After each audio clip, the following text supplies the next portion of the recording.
तर good evening मित्रांनो. तर आज आपण बघूया drugs used on urinary system आणि त्याच्यामध्ये सर्वात महत्त्वाचा ड्रग म्हणजे डायुरेटिक्स आहे. हा डायुरेटिक्सचं क्लासिफिकेशन आलं तर 15 मार्कला येतं किंवा मग 5 मार्कला येतं. तर त्यामुळे आज आपण बघूया डायुरेटिक्स. बघा इंट्रोडक्शनमध्ये डायुरेटिक्स त्यालाच काय म्हणायचं, water pills are the drugs which increases urine output or urine volume. हे काय करतं आहे, आपल्या बॉडीमधून युरिन आउटपुट करायचं काम करतं युरिनला.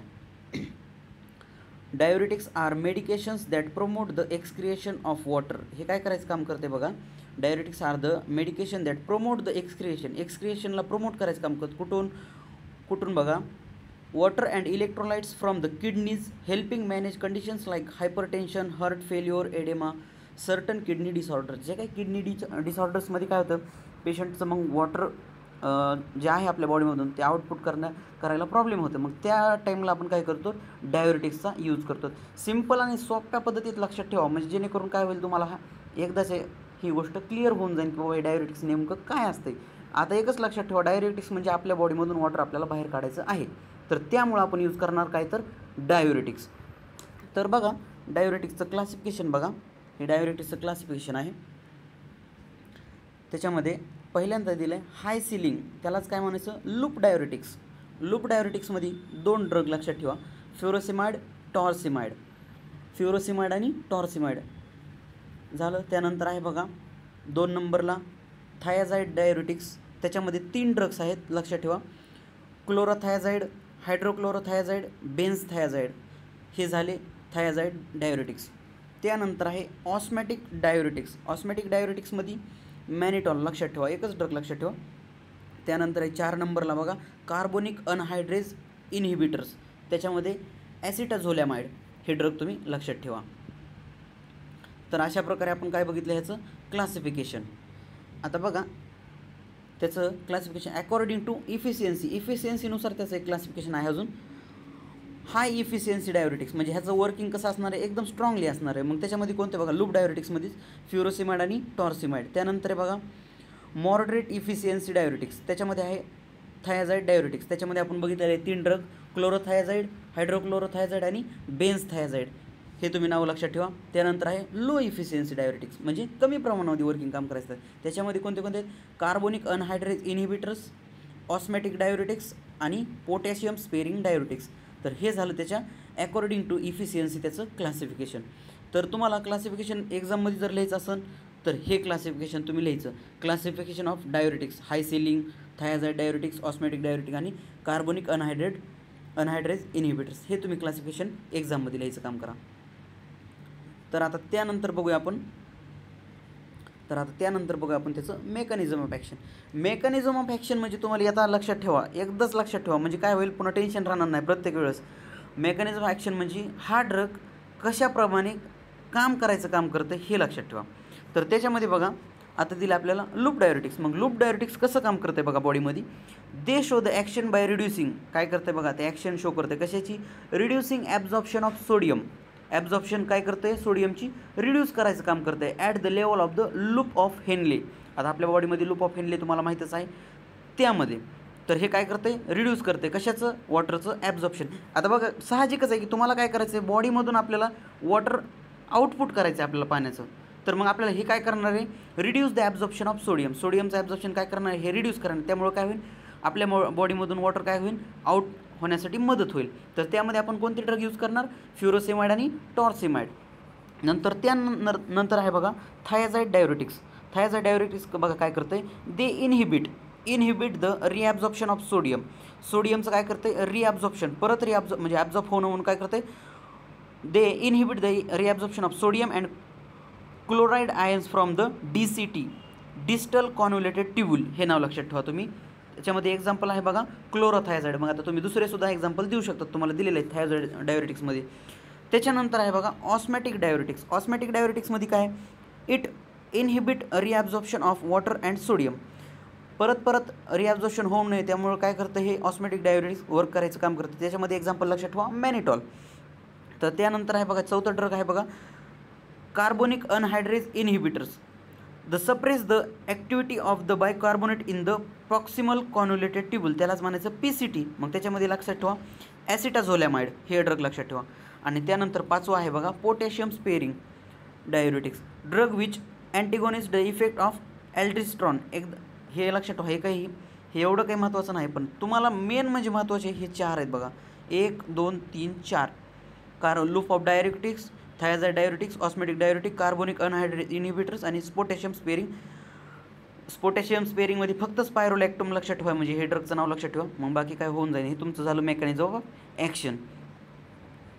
तर त्यानंतर बघा इंडिकेशन्स अँड युजेस. इंडिकेशन्स म्हणजे काय बघा, हा ड्रग तुम्ही कधी यूज करणार आहेत हे लक्षात घ्या. इंडिकेशन्स म्हणजे नाहीतर काय होते, कधी काय होतं क्लासमध्ये बसलेलं असलं हे समजत नाही काय नाही, त्याच्यामुळं ही गोष्ट आत्ताच डोक्यामध्ये फिट करून टाकायची की बाबा इंडिकेशन्स म्हणजे हा ड्रग आपल्याला कधी यूज करायचा आहे. तर बघा एडिमा, जेव्हा कधी तुम्हाला सूज असन बॉडीमध्ये तेव्हा, ॲक्यूट पल्मोनरी एडिमा, अजून पल्मोनरी एडिमा किडनीच्या रिलेटेड आहे, सेरेब्रल एडिमा ब्रेन रिलेटेड आहे, हायपरटेन्शन अँड रिनल स्टोन, जेव्हा कधी किडनी स्टोन वगैरे असेल तेव्हासुद्धा कधी काय होतं वॉटर आपल्या बॉडीमधून आउटपुट होण्यासाठी जरा कॉम्प्लिकेशन्स येतात. मग त्या टाईमसुद्धा आपण काय करतो, लूप डायुरेटिक्स द्यायचं काम करतो. मग थायझाइड डायुरेटिक्स बघा माइल्ड टू मॉडरेट एडिमा, ह्याच्यामध्ये सुद्धा तेच आहे. कार्डिॲक फेल्युअर, ज्या कधी पेशंटमध्ये कार्डिॲक फेल्युअरचा आहे काही चान्स राहील, पुन्हा नेफ्रोटिक सिंड्रोम असन, डायबिटीज असन, पुन्हा काय आहे हायपर कॅल्शियम असन किंवा किडनी स्टोन असन, त्या पेशंटमध्ये आपण काय करतो हे यूज करायचं काम करतो. कशाला, थायझाइड डायुरेटिक्सला. मग त्याच्यानंतर बघा ऑस्मॅटिक डायुरेटिक्समध्ये एकच काम लक्षात ठेवायचं, कोणतं तुम्हाला सांगितलेलं आहे mannitol. Acute renal failure during prolonged surgery, मग कधी काय होतं एखादी सर्जरी वगैरे जर चालू असेल तर त्यामुळं काय होतं सर्जरीमध्ये रिनल फेल्युअर व्हायचा चान्स राहतो, म्हणजे किडनी फेल व्हायचा. Or the trauma to prevent increase of ICP glaucoma. आता हे तुम्हाला माहीत आहे, आता हे तुम्ही सध्या शिकतच आहेत. हे झालं त्याचं ऑस्मॅटिक डायुरेटिक्सचं इंडिकेशन्स, म्हणजे तुम्ही कधी यूज करणार. त्यानंतर आहे बघा कार्बोनिक अनहायड्रेज इनिबिटर्स, ग्लायकोमा, आय डिसऑर्डर आहे, त्याच्यानंतर इपिलेप्सी असन किंवा ॲक्यूट मोशन सिकनेस असन किंवा पिरियडिक पॅरालिसिस असन, ह्याच्यामध्ये सुद्धा आपण काय करतो डायुरेटिक्सचा यूज करतो. त्यानंतर आहे बघा पोटॅशियम स्पेअरिंग, मग कधी यूज करणार, हायपर अल्डोस्टेरॉन असन, एडेमा असन, combine with the furosemide thiazide to reduce potassium loss produce, हे आपण यूज करायचं काम करतो. कधी, जेव्हा कधी तुम्हाला ह्याचा यूज लागेल तेव्हा. त्यानंतर बघा आता आपण बघूया त्याचं ड्रग अँड डोसेज, ड्रग आणि त्याचं डोस किती प्रमाणामध्ये आपण दिला पाहिजे. मग बघा फ्युरोसेमाइड किती देणार, 20 to 80 mg. टॉर्सिमाइड किती देणार, 5 to 10 mg ओरली किंवा IV. क्लोरोथायझाइड किती देणार, 500 to 1000 mg PO and IV. हायड्रोक्लोरोथायझाइड किती देणार, 25 ते 50 mg OD. बेन्झथायझाइड किती देणार, 25 ते 50 mg. हे झालं त्याचं ड्रग्स आणि त्याचे काय डोसेज. आता हे काही तुम्हाला काही जास्त कधी विचारणार आहेत, हे जर तुम्हाला मार्क इम्प्रूव्हमेंट करायचे असतील तर हे तुम्ही लिहू शकतात. त्यानंतर आहे बघा आता आपल्याला बघायचं आहे त्याचे कॉन्ट्रा इंडिकेशन्स म्हणजे एकच गोष्ट लक्षात ठेवायची की आपल्याला हा ड्रग कधी द्यायचा नाही, त्याला म्हणायचं कॉन्ट्रा इंडिकेशन्स. मग कॉन्ट्रा इंडिकेशन्स बघा पहिल्यांदा काय, लूप ऑफ डायुरेटिक, ज्या पेशंटला हायपोनायट्रेमिया असन, सिव्हिअर सोडियम असन किंवा वॉटर डिटेक्शन असन किंवा ॲडिसन्स डिसीज असन, त्या पेशंटला आपण लूप डायुरेटिक्स द्यायचं नाही. त्याच्यानंतर आहे थायझाइड डायुरेटिक्स बघा कधी द्यायचं नाही, सिव्हिअर रिनल इम्पेअरमेंट, ज्या पेशंटमध्ये किडनीचा प्रॉब्लेम असेल, हिपॅटिक इम्पेअरमेंट असेल किंवा प्रेग्नेन्सी असेल किंवा लॅक्टेशन, जी कोणती मदर लॅक्टेशन पिरियडमध्ये असेल किंवा प्रेग्नेन्सीमध्ये असेल त्या मदरमध्ये सुद्धा आपण ह्या थायझाइड ड्रगचा यूज करू शकत नाहीत. त्यानंतर बघा ऑस्मॅटिक डायुरेटिक्समध्ये बघा इंट्राक्रॅनियल ब्लिडिंग असन, युरिनरी ट्रॅक ऑब्स्ट्रक्शन असन, पल्मोनरी कंजेक्शन असन, ह्या पेशंटमध्ये आपण ही ऑस्मॅटिक डायुरेटिक्स द्यायचं नाही आहे. त्यानंतर बघा carbonic anhydrase inhibitors, pregnancy and lactation are severe pulmonary congestion. मग हे काय बघा प्रेग्नेन्सीमध्ये सुद्धा ही आपल्याला ड्रग द्यायचा नाही, कोणता, कार्बोनिक अनहायड्रेज इनहिबिटर्स. त्यानंतर आहे बघा पोटॅशियम स्पेअरिंगमध्ये काय असन, हायपोकॅलेमिया असन किंवा ॲनेरिया असन, त्यामध्ये आपण काय करतो हे ड्रग द्यायचा नाही आहे. तर अशा प्रकारे आपण काय बघितलं कॉन्ट्रा इंडिकेशन, म्हणजे हा ड्रग कधी आपल्याला यूज करायचा नाही. तर बघा तुम्ही जर ड्रग यूज केलास तर मग त्याचं ॲडवर्स इफेक्ट किंवा साईड इफेक्ट्स तुम्हाला काय दिसून येते बरं. मग आता थायझाइडचं काय दिसून येईल, हायपोकॅलेमिया असन, अल्कोलायसिस असन, डिहायड्रेशन असन, हायपर कॅल्शियम असन, हे त्याचे काय होते ॲडवर्स इफेक्ट दिसून येतील तुम्हाला, ज्या पेशंटमध्ये समजा काय प्रॉब्लेम्स असतील त्याच्या रिलेटेड ते. लूप डायरेटिक्समध्ये काय होईल तुम्हाला, ओटोटॉक्सिसिटी असेल, कानामध्ये काय होईल इन्फेक्शन व्हायचं चान्स राहील, पुन्हा हायपोटेन्शन असेल, पुन्हा मेटाबॉलिक अल्कोलायसिस असेल किंवा हायपोकॅलेमिया असेल. हे झाले त्याचे लूप डायरेटिक्सचे ॲडव्हर्स इफेक्ट. मग ऑस्मॅटिक डायरेटिक्समध्ये काय होईल, जे काही तुमचं वॉटर आहे बॉडीमधलं त्याचं काय होईल, इम्बॅलन्स होईल, increase circulatory and may cause conjunction cardiac failure. मग कार्डियक फेल्युअर व्हायचा सुद्धा चान्स राहते कधी कधी. मग त्यानंतर आहे बघा कार्बोनिक अनहायड्रेज इनहिबिटर्स, हायपोकॅलेमिया आणि स्किन रॅशेस, हे तुम्हाला कार्बोनिक अनहायड्रेज इनहिबिटर्स हा जर ड्रग यूज केला तर हे तुम्हाला चान्सेस दिसून येतील. त्यानंतर आहे पोटॅशियम स्पेरिंग, त्याच्यामध्ये गॅस्ट्रिक अल्सर, पोटामध्ये गॅस्ट्रिक अल्सर व्हायचा चान्स राहू शकतो. कशामध्ये, पोटॅशियम स्पेरिंग. हे झाले त्याचे ॲडव्हर्स इफेक्ट. म्हणजे ॲडव्हर्स इफेक्ट म्हणजे एकच लक्षात घ्या, जेव्हा कधी तुम्ही ड्रग्ज यूज केला तर त्याच्या विरुद्ध जे काही तुम्हाला कॉम्प्लिकेशन्स किंवा प्रॉब्लेमॅटिक्स अराईज होते तर त्याला म्हणायचं ॲडव्हर्स इफेक्ट. जर फॉर एक्झाम्पल रॅशेस असन, ॲलर्जी असन त्या ड्रगमुळं होणारी, तर त्याला म्हणायचं ॲडव्हर्स इफेक्ट, हे लक्षात घ्या. त्यानंतर बघूया आपण त्याचं ड्रग इंटरॅक्शन. हे त्याचं झालं drug interaction. Simultaneously use of spironolactone and digoxin increases the risk of digoxin toxicity. जेव्हा कधी तुम्ही स्पायरोलॅक्टमचा यूज करणार सायमल्टेनियसली, ते काय करतं, increase the risk of digoxin and toxicity. Spironolactone effects may decrease the with the salicylic use. आता हे स्पायरोलॅक्टम जे आहे एकासोबतच देता येत नाही, त्याच्यासोबत आपण काय करावं लागतं, सॅलिसायक्लिड्सचा यूज करावा लागतो. सॅलिसायक्लिड्स मे अनहायड्रेज inhibitors टॉक्झिसिटी. Their drug may causes the lithium toxicity by decreased excretion of lithium.